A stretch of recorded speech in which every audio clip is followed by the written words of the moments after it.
این قطب جنوب رو میبینید، با وجود اینکه اون تک و تنها وایساده و کاری هم به کسی نداره، 1000 جور داستان براش ساختن. نمیدونم اینجا پایگاه آدم فضاییاست، CIA سلاح‌های محرمانه آزمایش میکنه و معروف ترین تئوری توطئه خنده‌دارشون هم اینه که اینجا آخر دنیاست، زمین صافه و قطب جنوب یک دیواریه که اجازه نمیده ما بیافتیم پایین. البته نباید به اینجا بگیم قطب جنوب، چون قطب جنوب یعنی جنوبی ترین نقطه کره زمین که اینجای این قاره قرار گرفته. باید در اصل به اینجا بگیم جنوبگان یا به انگلیسی آنتارکتیکا. حتما شنیدین جنوبگان سردترین، بادخیزترین و خشکترین سرزمین در کره زمینه. یک چیز دیگه هم بهش میگم، خشنترین قاره کره زمین. این سرزمین به قدری خشنه که انسان بدون فناوری پیشرفته نمیتونه زنده بمونه. البته بیشتر جانداران نمیتونن اینجا زنده بمونن، نه تنها فقط انسان. حالا شاید بگین اون وسط چه جانداری داره زندگی میکنه؟ هیچی. جاندارانی که تو این قاره زندگی میکنن همه در کنار سواحلن که این پنگوئن ها معروف ترینشونه. فوک ها و وال های مختلف هم تو آبهای اطرافش زندگی میکنن که نهنگ قاتل هم یکی از شاخص هاشونه.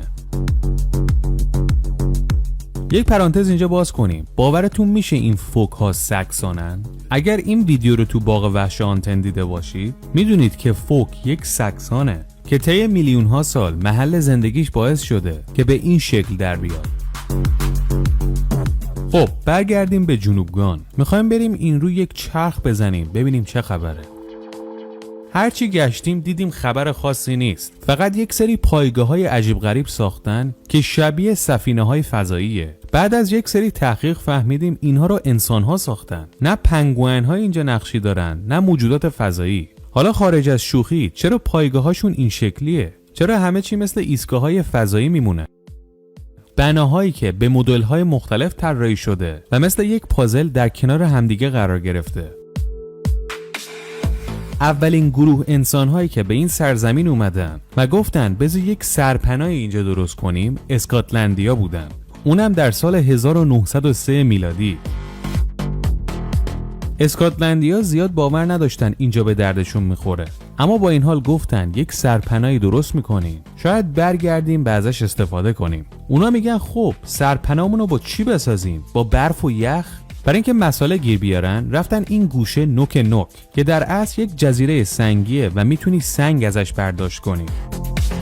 اونا تو همین جزیره با اون سنگ‌هایی که اونجا بود یک آلونک درست میکنن و همین آلونک میشه اولین پایگاه جنوبگان. اینا خلاصه اینجا رو میسازن میرن. شاید باورتون نشه 50 سالم بر نمیگردن تا اینکه بالاخره یک سری دیگه میان. این بار انگلیس ها میان این قسمت قطب جنوب یک پایگاه میسازن. اسمم براش میذارن هالی 1.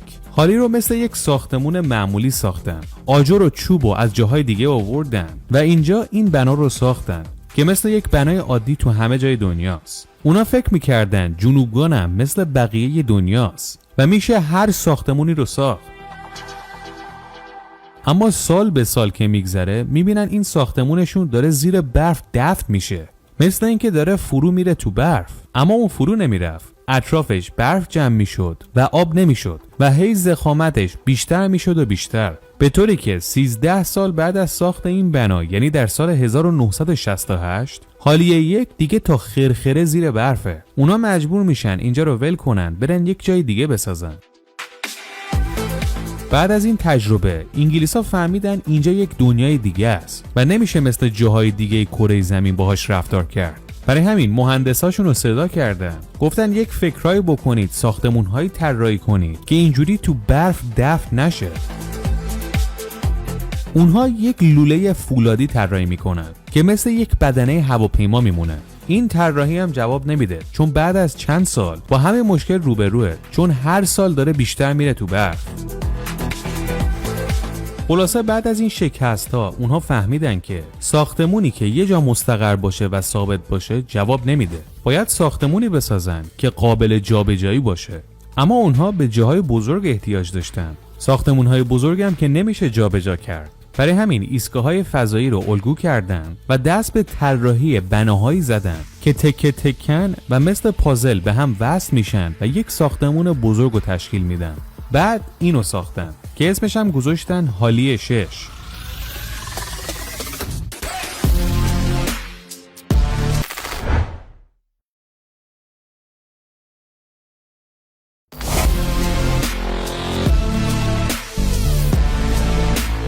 هالی 6 نه تنها تکه تکه ساخته شده، بلکه پایه‌هاش هم هر کدوم یک جک هیدرولیکی پرقدرته که میتونه تا 4 متر بنا رو ببره بالا. زیر جک ها هم صفحاتی قرار گرفته که مثل چوب اسکی میمونه و میتونن رو همین پایه ها بکشنش. البته نه با کامیون و وانت و اینجور چیزا، با تراکتورهای زنجیری پرقدرت که بعضی وقتا وقتی میخوان از بعضی جاها عبور کنن چند تا از این تراکتورها رو میبندن به هم دیگه. البته این بناها تکه تکه ساخته شده که راحت بتونن تک تک بکشونن ببرنش، نه اینکه همه رو بکشن، اصلا شدنی نیست. این جک ها یک کارایی مهم دیگه هم داره و اون اینه که هر موقع برف میاد که ناگفته نماند تو جنوبگان زیاد برف نمیاد ولی میاد. هر موقع برف میاد تکنیسین ها میرن بیرون، هر جک رو دونه دونه میدن بالا، یعنی وزن بنا میفته رو جک های دیگه. بعد زیر این یه دونه رو که دادن بالا میکوبن، سفت میکنن، پر میکنن و جک رو دوباره میذارن روش. دونه دونه جک ها رو همین کارو میکنن و برای همین هم هست که هیچ موقع این جک ها تو برف دفن نمیشه. اگر این کارو نکنن این جک ها زیر برف میمونه و برف هم یخ میزنه و رها کردنش دیگه خیلی کار مشکلیه. البته اینجوری نیستش که مجبور بشن هر روز اینها رو تکون بدن یا حتی هر ماه اینها رو تکون بدن. آخرین باری که هالی 6 رو تکون دادن سال 2019 بوده، یعنی 6 سال پیش. فعلا هم خوبه، یعنی نباید تکونش بدن. دلیل تکون دادنش هم این بود که زیر پاشون یک ترک بزرگ شکل گرفته بود و احساس میکردن ممکنه یک تکه عظیم از جنوبگان جدا بشه. به خاطر همین 23 کیلومتر کشوندنش رفتن به طرف شمال. حالا شاید بگین مگه چند نفر اینجاست؟ چرا این همه ساختمون ساختن؟ مثل یک قطار ردیف کردن پشت سر هم برای چی؟ باید بدونید که بین 65 تا 70 تن توی هالی 6 زندگی میکنن که هم دانشمند و کارشناس و مهندس و اینجور چیزان. و این قطاری هم که شما میبینید اینجا ردیف شده دیوارهای بسیار ضخیمی داره که پر از عایقه. شاید باور نکنید ضخامت بدنه این اتاقها 2 متر و 20 سانتی متره، چه کفش، چه سقفش، چه دیوارهاش. توی این 2 متر و 20 سانت هم پر از عایقه که سرما به داخل نفوذ نکنه. 2 تا از این اتاقها که بهتره بگیم کپسول ها که خودشون میگن ماجول، کارش فقط تولید انرژی، تولید آب و دفع فاضلابه.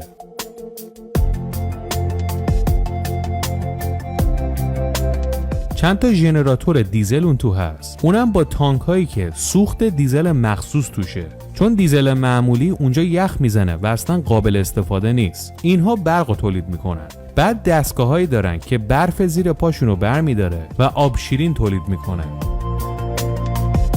از اون طرف زیرشون یک مخزن داره که فاضلاب رو اونجا جمع میکنن و برای اینکه جنوبگان به گند کشیده نشه، هواپیمای زباله و ضایعات میاد، هم زباله هاشون رو بار میکنه، هم فاضلابشون رو میریزه تو تانکش و از جنوبگان خارج میکنه میبره.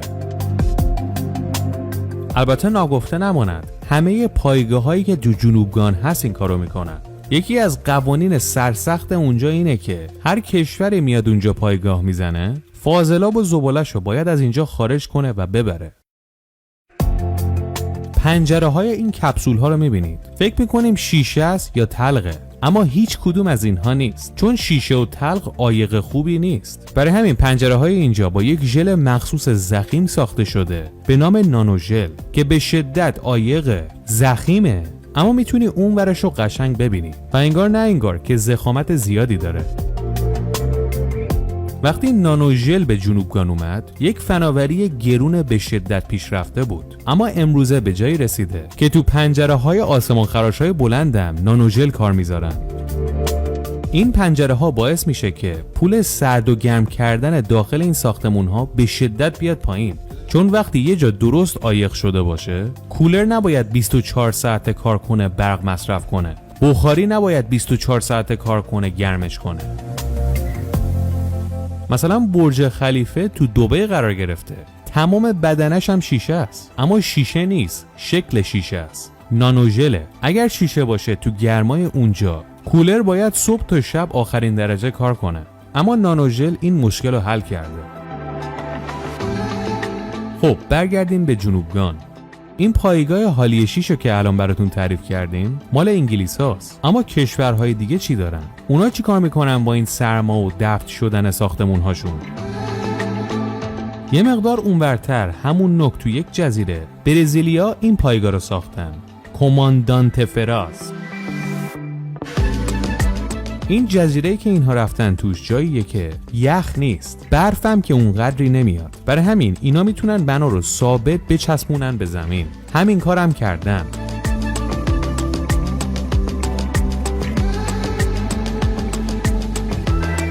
کره جنوبی‌ها اومدن این قسمت جنوبگان و پایگاه جانگبوگو رو ساختن. این جانگبوگو هم به این شکل ساخته شده و جاییه که احتیاج به جابجایی نداره.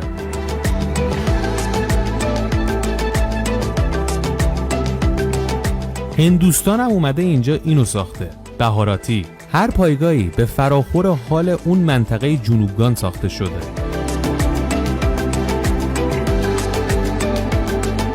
خلاصه 32 کشور تو جنوبگان پایگاه دارن. پایگاه‌های هواشناسی، ستاره شناسی، زمین شناسی، تغییرات اقلیمی و اینجور چیزا. کسانی هم که به جنوبگان رفت آمد میکنن یا مهندسن یا دانشمندن یا زمین شناسن یا ستاره شناسن، هواشناسن و یه درصدی هم به صورت توریستی میان اینجا رو میبینن و میرن که شاخص ترینشون مستر بیسته که این ویدیو رو هم ساخته از اونجا و تا به حال 242 میلیون ویو داره. خب حالا چقدر میشه ما یک سفر بخوایم بریم اونجا؟ سفر به جنوبگان لاکچری حساب میشه، برای همین گرونه. از نفری $7,500 شروع میشه تا $25,000 میره بالا که $25,000 دیگه خیلی لاکچریه. اتاق راحت بهت میدن، خوراک خوب بهت میدن و مهمتر از همه کارشناس‌های مختلف میان سوار ماشین‌های مخصوصت میکنن، میبرن و جاهای جالب اون منطقه رو بهت نشون میدن. حالا مدت این سفر چقدره؟ بین 10 تا 14 روز. البته آدم عادی هم نمیاد این همه پول بده بره اونجا. هر کی میره یه دلیلی داره. یکی میخواد فیلم برداری کنه مثل مستر بیست، یکی دوست داره همه قاره ها رو سفر کرده باشه، یک سری هم مثل گوران کروب که این کلیپش تو چیزومیز هست دوست دارن برن سختی ها رو آزمایش کنن.